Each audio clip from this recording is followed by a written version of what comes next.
All right, so we are here at another episode of RawCast with DTE Mir, Mr. Jamir Shaw. So for the people, introduction, name, profession. I mean, I know what marketing genius is, maybe your profession. So for the people, let them know who you are. Jamir Shaw, got a lot of different professions. My most recent one, the one that I'm most proud of, Dope Shows, co-founder of that. I'm sure we'll get into that throughout the interview. Also, like to refer to myself as the coolest dean, Right. Dean of students. I also have a event rental company, which is called Sitting Pretty. Right. So, entrepreneur, community guy, all sorts of titles. We could go on and on. Right. So in your bio on Instagram, you have marketing genius. Tell us where that came from, or why you consider yourself a marketing genius. It wasn't something that it wasn't a name I gave myself. Ever since a kid, I used to be really into like commercials, and I was that sibling to my siblings of like when a commercial come on, they want to switch to another station, and I'm like, no, turn back, I want to see that. And at the time, of course, like as a young kid, I didn't even understand what marketing was. Right. Then I went on to college.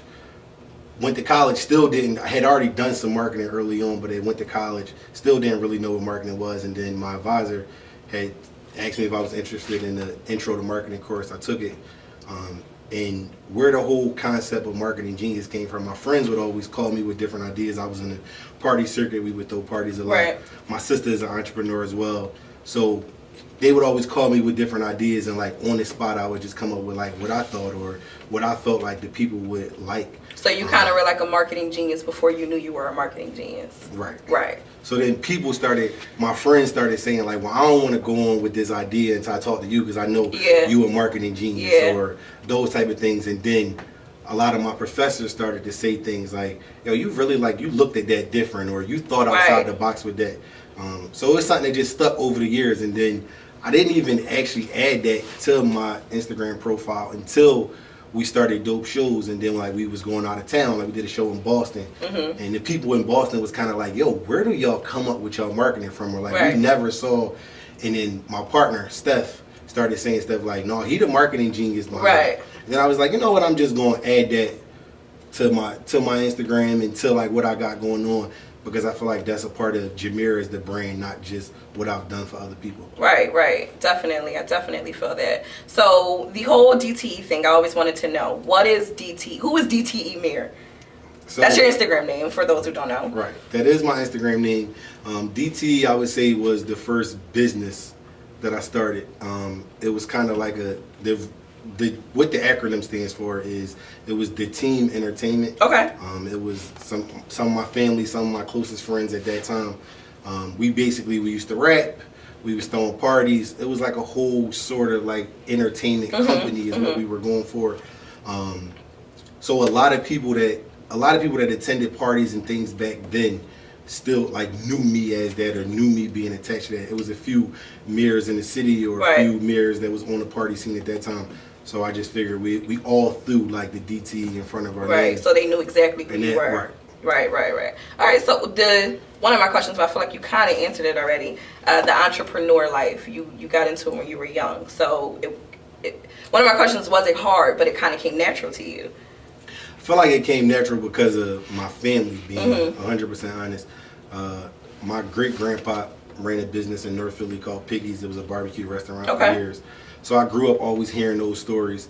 My grandma, my dad's mom, she ran hair salons, Geneva Hair Salon. So it was like my entire life I grew up around people that either ran businesses or was inspiring entrepreneurs. My sister has a business, Phone Fancy. So I feel like that entrepreneurship was always around me.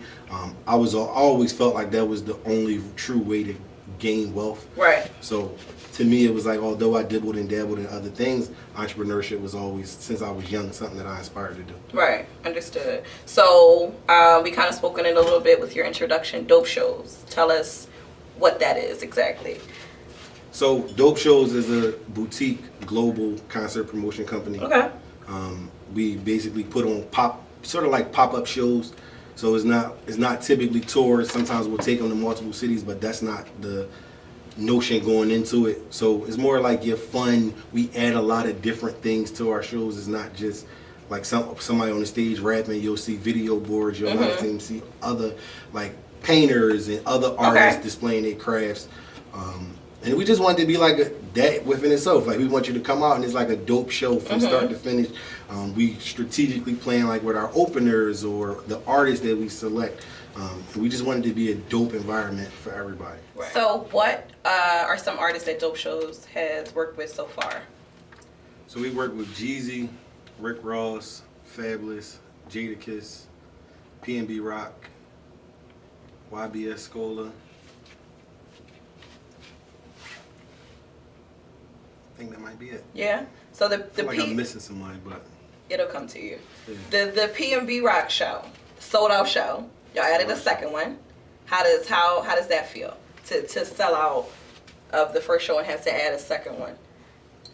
I feel like this is a gift and a curse for us in regards to like we don't really celebrate like in the moment things. So we went into this show feeling like if it's up, like that was strategic. So we went in feeling like if we front loaded the marketing heavy that we could sell out fast and then add a second show and it would be good for us as well as good for P&B Rock. This is our second time working with P&B Rock. So it wasn't to the people it seemed like probably like, oh, they just up and added a second show. But honestly it was strategic. When we sat down with them originally, that was something that we talked about, an option for a second show. Okay. So if a show does not sell out, like what mechanisms do you have to help you bounce back from that or keep you going? Like, or is it like, damn, this show, like, do you get sad about shows that don't sell out? Hell yeah. It's a lot invested. I would say as of now to date, we have done, the P&B Rock show is our 5th show. So out of probably 4 for 5 in terms of sellouts. So that alone is like when that one show didn't sell out, that was kind of heartbreaking. Yeah. I think that we go in overdrive to try to do everything in our possible to allow the show to sell out. So that's sometimes adding other artists or spending a lot more money in marketing. When it didn't sell out, I think it took me back to like the school stuff or other things that I do is like I find fulfillment in that because that can be I know coming off of the show that didn't sell out, it was hurtful. Yeah. But so to help you do the school things. I feel like the other things ground you or things like damn, I took this for granted. Yeah, like you can't get caught. So like doing shows is something that's like been a dream of mine from a kid. Like my dad did a concert or two when he was younger. So as a kid I saw that as like, yo, that's something I want to do.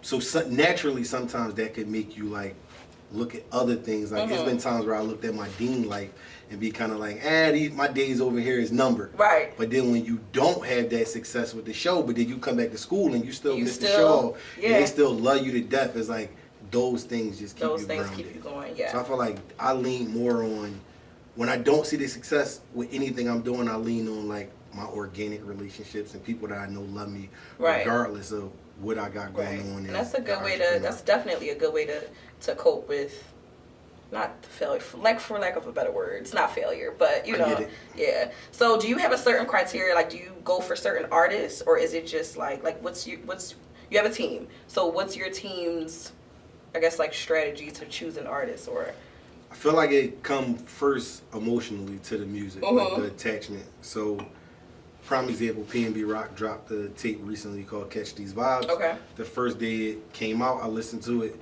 and that day I was kind of like, yo, he got something. Right. So we had already did a P&B Rock show before, but that kind of sparked my interest in like, I would want to go back and do something else. Was that before all the big success? The show that you... Yeah, so Catch These Vibes he dropped that maybe 2 months ago. Okay. No, I mean, for your first show with him. The first show with him was, we put him on the Jeezy show. Okay. So it was in Baltimore. That was in August. So it was before we had worked with him, but this was before we announced the Philly show. Right. Understood. So at that time, I had reached out to his management like that day, more so organically of like me in the back of my mind thinking like this is the show I want to do, but just more so congratulating them on a great show. Right. I mean a great album and then mentioning the show, and that kind of started the wheels turn of us getting the show that we ended up getting at the Fillmore on the 13th. Right. So you have to feel the music or feel the artist in order to. So is there any artist that you want to work with, or are you thinking about working with that you can speak on? Yeah, I mean, so I got a lot of artists that I would want to work with. We got a lot of things in the works already.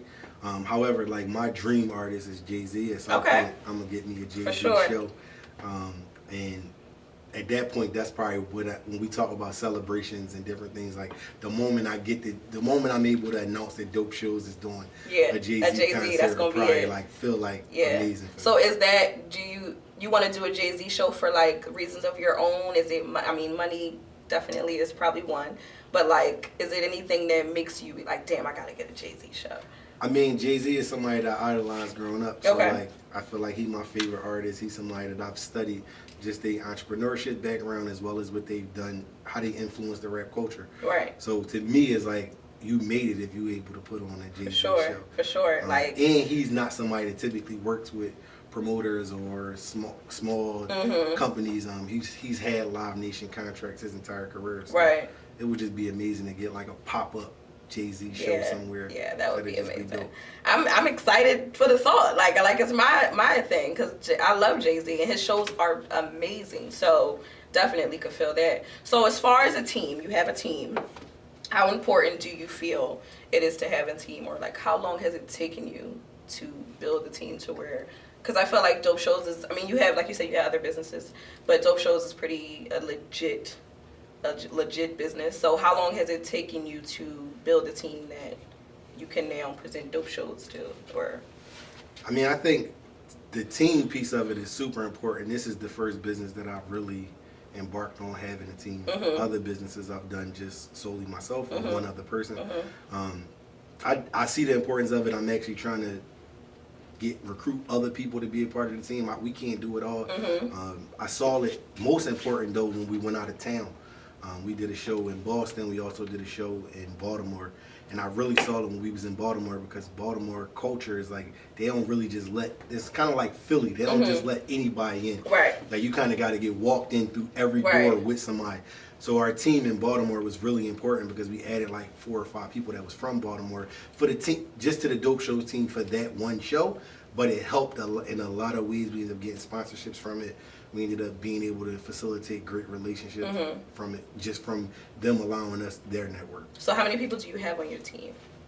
I would say just the Dope Shows team, day in and day out, is Steph, my partner, me, and maybe about 4 or 5 other people. That's kind of like our go-to. Okay. And your role is what exactly in Dope Shows? I mean, we kind of dibble and dabble on everything, but how it is done on paper is Steph handles. We both are the founders of it. Steph handles all the day-to-day operations. I handle day-to-day marketing. Okay. It's how we put together the business, but all sorts of things come up. Sometimes I deal with operational stuff. Sometimes he deal with marketing stuff. But we kind of got like a blueprint now that we kind of stick to in regards to doing shows. Cool. So the Dean life, we spoke about that a little bit. How do you juggle all the jobs that you have? Or are you juggling it? Sometimes is it crazy, or how do you keep it together? Crazy. It's crazy at times. I think my principal is real supportive. I'm very honest with him, as well as my assistant principal and the students. Like my kids know when I got a show going on. I might be like, yo, I need you to hold it down in this class because I'm about to work on something else. I feel like it is a juggle. But I enjoy both of them. Yeah. And so right now I'm willing to just juggle them because I can't choose one over the other. Right. So with the Dean life, do the children or whatever happens in the Dean life, do they give you inspiration in your like entrepreneur businesses? Yeah.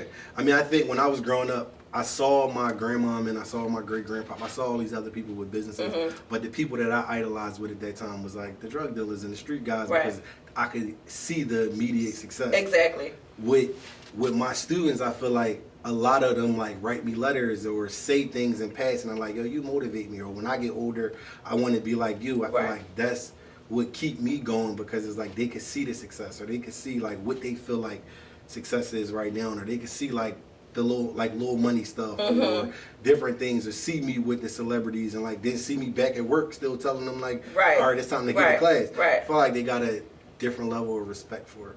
And I think it's definitely good to see someone outside of your family do good, because sometimes, I don't know, like I'm not a man, I don't know the thing, but like if you see your father working a 9 to 5, it's like you wouldn't appreciate that as much as you see like somebody that you don't see on a daily basis, working a 9 to 5 and they doing it. You know what I mean? Sometimes you need to see it in the outside. So the fact that it's their dean and they get to go to school and like talk about their dean or whatever the case may be, is probably when they probably know somebody that could be doing the same thing or a little bit the same, but it's like a different outlook or a different approach on it. So definitely that's definitely a good thing for the kids, I think. I also see the impact of like when I tell them to do, like me and another adult could be telling them to do the exact same thing. Right. And they kind of like, all right, I'm gonna listen, cause he kind of know, or like I see the way he moving, and like I at some point want to move like that, so I'm gonna take his advice. Right. That's a good thing. That's a good thing, and especially if you're teaching them something valuable, like I don't play with them. Yeah. They know I ain't playing.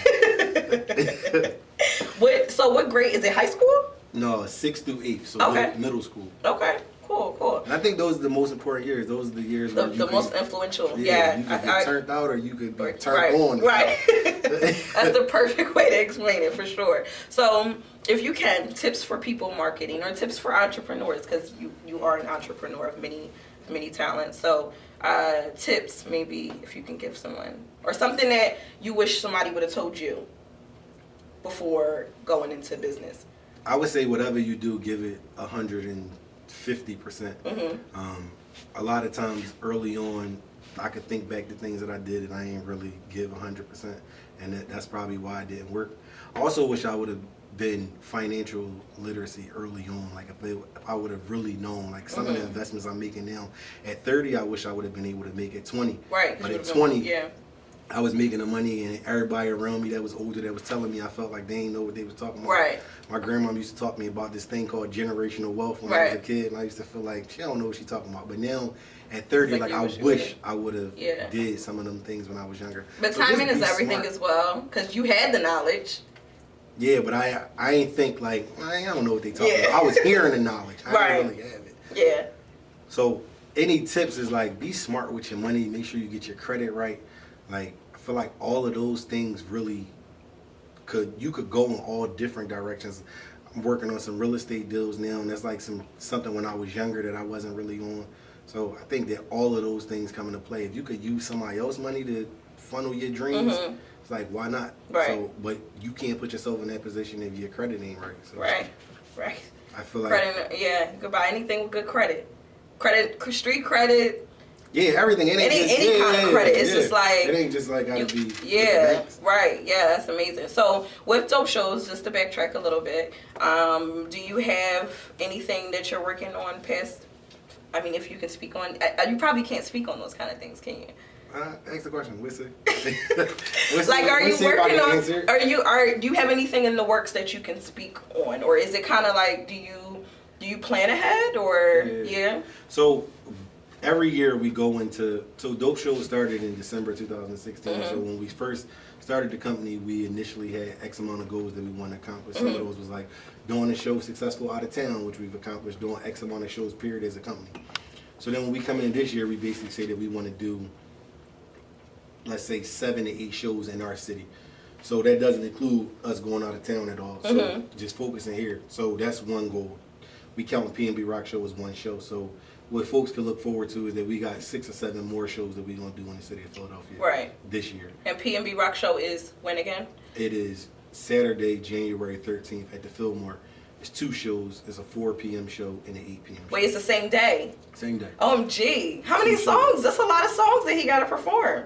Yeah. So you're going to get the same set as you would get if you was going to any other show. Right. Basically, we're going to fill it up. We'll put everybody out. Put you out and then fill it back up. Right. All in one day. Right. But for us as a company, going into it, because we already kind of thought about the whole two shows in one day thing, we counting that for us as just one show. Okay. So you can look forward to seeing 6 shows. I can't necessarily go into artists. Yeah. But I will say that like we already working on our next show. In Philadelphia. It's in Philadelphia. So it's coming. It'll be here, I say March, April-ish. Right. And it's gonna be something big. Right, that's exciting for sure. So where can people find out more about you and Dope Shows? You're about to change your Instagram name, so let's make it's that in the works. Yeah. My Instagram name for now is DTMIR, which is DT Mir. What I'm thinking about changing it to what it will be when this drop. It's probably just my full name, Jamir Shaw. Dope Shows Instagram is dope_shows_. Dopeshows.com is under construction right now, but by the time this drop, it should be up and running. Yeah. So they can check and you'll be that able out. to purchase tickets and things like that? Purchase tickets, purchase merch, all different things, announcements. Like Dope Show tees? Dope Shows tees. What? Oh, I got to get me one. We're gonna put you in a Dope Show. Yeah, I need to be on camera with a Dope Show tee on. Yeah, we got you. Can we give me some Dope Show champagne? All right, maybe I won't do it. We're going to be branding everything when the site officially drops. I'll be slapping stickers on my champagne. On my computer. Yeah, that'd be a good idea, for sure. So, yeah, Dope Shows that's not up yet, but it'll be... It's in the works already. Right. And then your partner, what's his Instagram? Do you remember? Vinny Chase. Vinny Chase. We got a dot and an underscore somewhere, but it is Vinny.Chase_. Right. All right, cool. So thank you. I really appreciate you coming out. I feel like you are you are a marketing genius. We might need to cut, don't show my shit. Don't short this marketing genius thing. I done gave her 10 ideas since we've been sitting here. Legit, for sure. So that's what I'm saying. Like, we might have to bring you back for some a marketing tip. People need that kind of stuff. Like, people don't... Or they could just call and hire me. True. Oh yeah, because this is for free, right? Yeah, I'm sorry. I'm trying to put your work out for free. Either way, we can do both. Yeah, I mean, I'm for the community and I'm for my wallet. Yeah, we can do if you want more, subscribe to this. Yeah, Dope Shows. For sure. All right, so thank you so much again for interviewing with us. We really appreciate it, and we always toast at the end with your soda water, and we out.